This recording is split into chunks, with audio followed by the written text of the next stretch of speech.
তো নমস্কার বন্ধুরা, সুপ্রভাত। তো আশা করি সবাই ভালো আছো। তো আমরাও সবাই ভালো রয়েছি।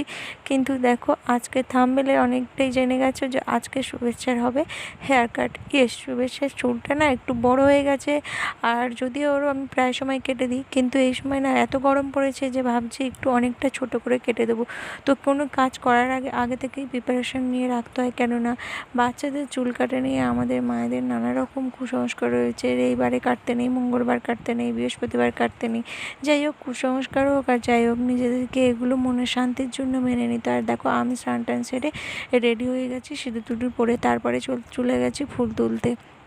তো আজকে যেহেতু ওটাই প্রিপারেশন রয়েছে, তো সেহেতু ঠাকুরঘর রান্না এগুলো আমার আগে থেকে সেরে নেওয়ার খুবই ইচ্ছা রয়েছে আজ। আর এই দেখো, এই ফুলগুলো আমি গাড়ির কাছাকাছি এই ফুলগুলো তুলে নিয়েছি।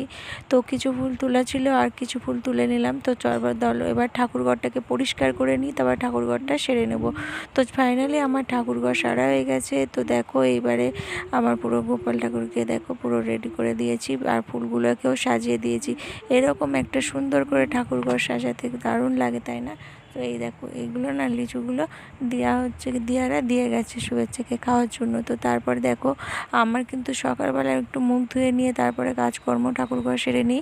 তারপর ব্রাশটা আমি সকাল সকাল করি না, তো শুভেচ্ছাদের সাথেই করি। কিন্তু শুভেচ্ছার বাবা আছে আজ, তাই শুভেচ্ছার বাবা শুভেচ্ছা করে নিয়েছে, কেননা আমি তখন ছিলাম ঠাকুরঘরে। তো তারপরে ব্রাশ করে এসে জামা কাপড়গুলো মেলে দিলাম। এইবারে তো টিফিন খাওয়ার পালা।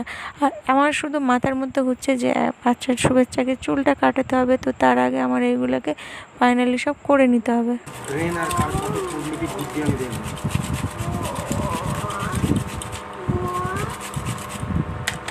যে ভুল কাজগুলো করছিলাম সেগুলো মানে আর এবার রাখ। হ্যাঁ বাবা,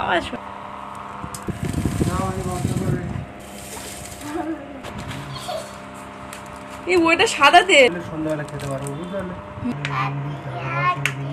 খরচা হয় না বলে আমরা বিক্রি করে দিই। ভাবছো তো সকালে মেয়েকে না পড়তে বসিয়ে কেন আমি পড়তে বসে গেছি? না, একদমই না, এটাও বলতে পারো এক ধরনের পড়াশোনা। তো যাই হোক, শুভেচ্ছার বাবাকে লিস্ট করে দিলাম কি কি বাজার থেকে আনতে হবে, আর তার জন্য এটাই পড়াশোনা। তো তারপরে দেখো, শুভেচ্ছাকে তো পড়াতে হবেই।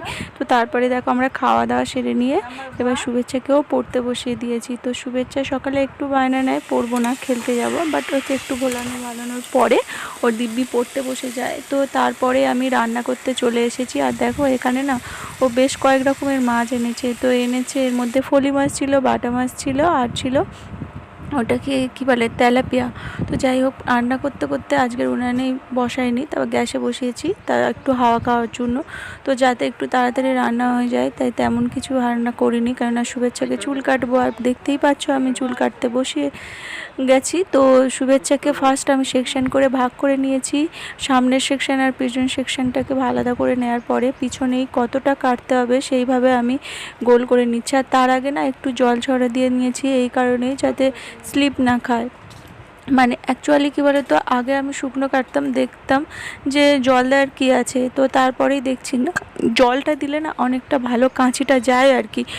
আর শুকনো অবস্থায় যদি কাঁচি দিয়ে কাটি, তাহলে মনে হবে যে কাঁচিটা হয়তো ধার নেই, কিন্তু না, একদমই না। তোমরা একটু চুলটা একটু ভিজিয়ে নিতে পারবো, আর যারা জানো তো তারা বেশ খুবই তো ভালো। আর এবারে দেখো, শুভেচ্ছার সামনের দিকের পালা।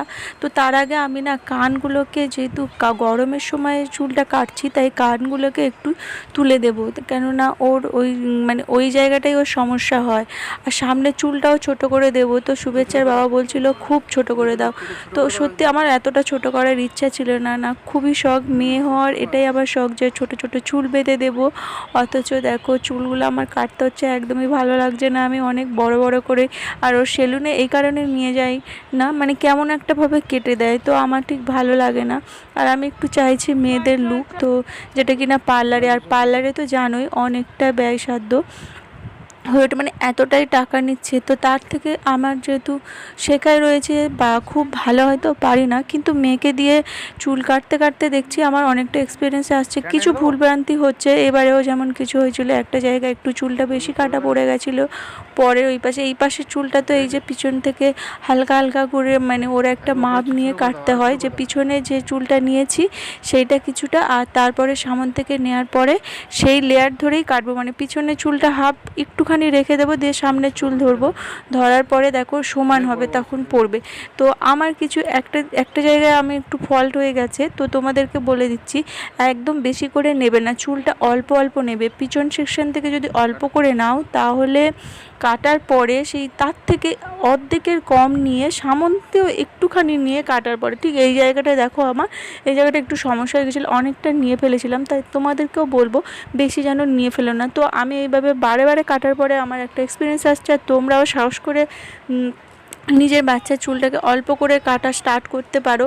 তো সবসময় সেলুনে না গিয়ে নিজে এরকমভাবে একটুখানি কেটে নিলে আমাদের টাকাটাও অনেকটা বেঁচে যায় আর সময়টাও অনেকটা বেঁচে যায়। এই কারণেই বলছি, বাইরে গেলে প্রচুর প্রচুর সময় চলে যায়, আর মেয়েকে দেখো, মেয়ের অত বাইরে এখন বের করতেও ভালো লাগে না। তো যাই হোক, তারপরে আর ভিডিও করতে পারিনি, এই ছিল আমার ভিডিও।